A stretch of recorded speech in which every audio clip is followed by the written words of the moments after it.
when working in scheduling, the appointments sometimes don't need to be set up or can't be set up right then.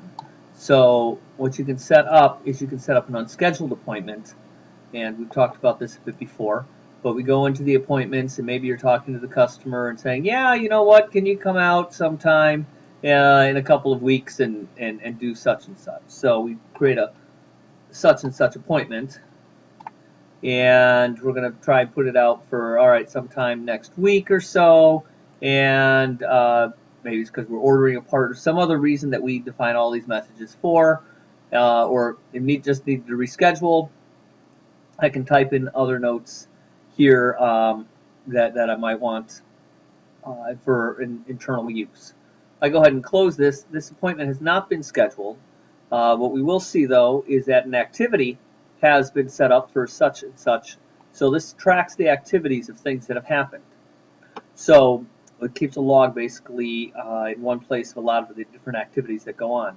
So now, maybe at a later time, I'm working on a schedule, and I'm looking at next week's schedule, and I've filtered down on departments even, and I'm looking here going, you know what, I got some time available here. Let's see if there's any recommendations.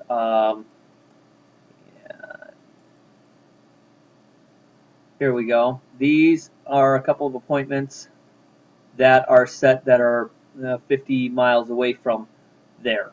And what I can do is, as I'm looking through these, or am I looking over here and getting a recommendation for appointments at different places, and there'll be different places, there'll be different distances. This one's well outside the distance.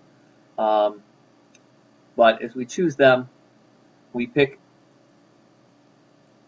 it, and we say, okay, well, you know what, that looks pretty good. Let me call these guys.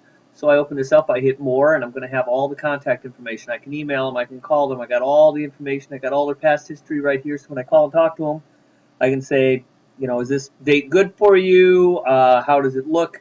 How does the 22nd look? And they're like, yeah, that sounds great.